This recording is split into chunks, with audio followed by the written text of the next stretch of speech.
committee and Congress hearings trying to find out if there is an improper connection between people close to President Trump and Russia. And we were supposed to hear testimony from more top national security officials this Tuesday.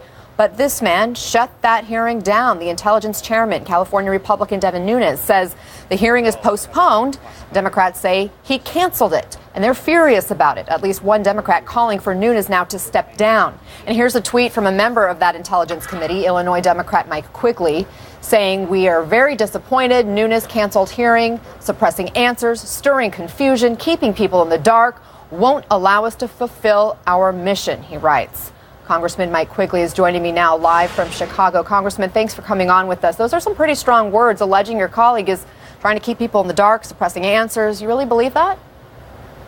Well, let's look at the last 9 days. Director Comey said that there is an investigation into the Russia-Trump probe.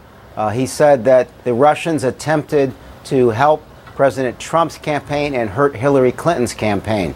And then shortly, just before that, the President of the United States says his Trump Tower was wiretapped, and no evidence has come forth on that. Just a few days later, Chairman Nunes goes on some sort of late-night excursion where he says he witnessed evidence of such. And then just a few days later, he announces that the open hearing that was scheduled for this Tuesday is canceled.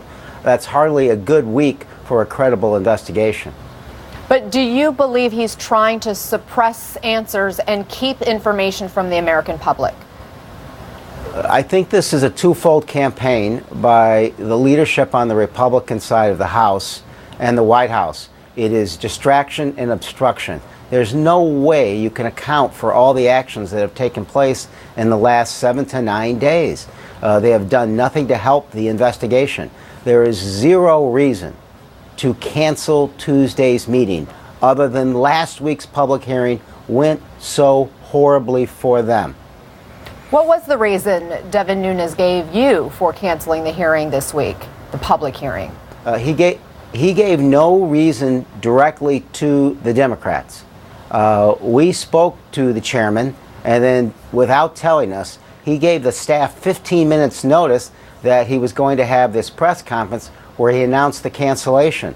There was absolutely no discussion beforehand as to why. There was no reason to cancel it. He said that there's going to be some other testimony. The two aren't mutually exclusive. He still could have had Mr. Clapper, Mr. Brennan, and Ms. Yates testify in front of the public so they could see additional evidence to what they saw in last Monday's testimony. Instead, because the public hearing didn't go well and the public mood is starting to focus against them, they decided to cancel. There is no other logical explanation for the extraordinary journey we've taken this last 10 days. Congressman, it seems that this committee needs desperately to work together to get answers for the American people. Can this intelligence committee handle the investigation without becoming too partisan? I don't know how the Democrats have been partisan. We are in the minority. We can't cancel a hearing. We can't go on a midnight excursion and say that we saw evidence that the president was somehow wiretapped. So do you believe that? Do you believe that this needs to be handed off to an independent commission? Well, I think the two should work together. They have different abilities. Indeed, we should have an independent commission, and clearly we need an independent prosecutor. But the House and Senate Select Committees on Intelligence have abilities that the others may not. We meet in top secret fashion. Well, we meet in top secret fashion. We are privy to top secret information on an ongoing basis. We're going to have access to materials that others probably won't have. So after 9/11, there were a whole series of investigations. Each one had their own merits. We need to do the same. Have you seen more than circumstantial evidence of possible collusion between the Russians and Trump campaign associates? I think the best way for me to describe it as a former criminal defense attorney is this. There is probable cause to believe that there was coordination. Can you tell us, I know you can't get into specifics in terms of the information itself, but does that evidence come in the form of papers, documents? Is it communications? Is it financial type of information? I guess the best way to describe it is the totality of circumstances. And remember this, we are only at the beginning of this investigation. There are so many more documents to find, so many more people to interview. To be honest, an investigation of this nature probably needs to take place on several continents. Of course, because we're talking about potential ties with people in Russia and in that part of the world. I'm curious, when you were listening, Europe. And when you were listening to the hearing earlier this week that was public with Mike Rogers, the director of the NSA, as well as the FBI director, James Comey, what was the most significant thing you learned this week that we might have missed because you're on the inside? I think the most significant pronouncement was that there was an investigation. That's virtually unheard of, that the FBI would make a public announcement of that. And that's the first thing Director Comey said.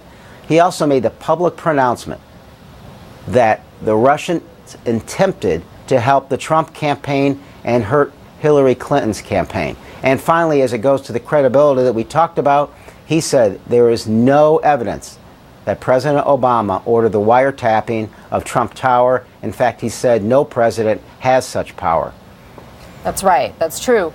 Did you find that it would be helpful to have a closed hearing to ask additional questions and probe in a way that might not be able to get the kinds of answers, the substantive answers, because of it being an open hearing? We understand that Nunes would like to have this closed hearing with the directors of the FBI and NSA later this week to ask more questions that might be classified of nature. I think you need to do both.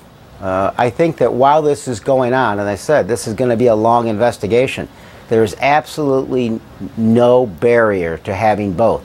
You need a public pronouncement as we go forward of what exactly is taking place. Just imagine if Director Comey didn't have the opportunity to share what he did publicly. The American public simply wouldn't know. He said things that I could not have said publicly. I think we need to have a parallel track, a public and private investigation.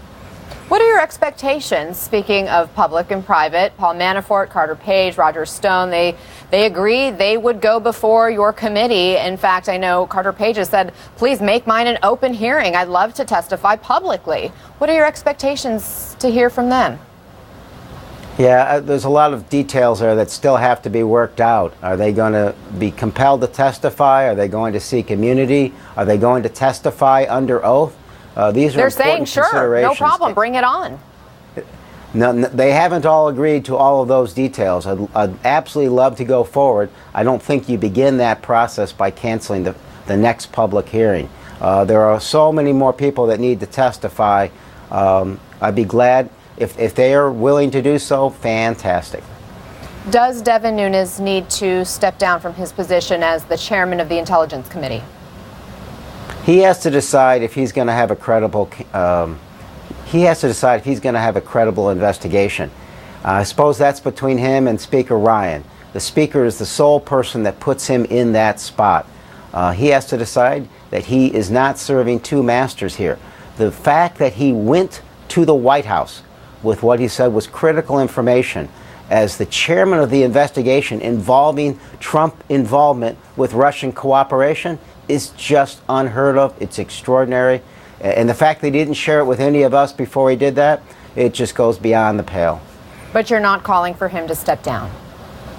That's, I'm going to leave that to Speaker Ryan and to Mr. Nunes himself. And finally, has there been any date thrown out for rescheduling that public hearing that was supposed to be on Tuesday? Not at all. And the hearing that was supposed to take its place has not been formalized in terms of date, times, and detail. I don't know what to expect next. We're heading to D.C. tomorrow morning. We're going to take it from there. The one thing we can't do is to let them off the hook. The fact that they're trying to slow and discredit this investigation, if we shut out the lights, no one is going to see what happened. Congressman Mike Quigley, we hope you'll come back on. Please do keep us posted. Thank you. Thank you. Ahead in the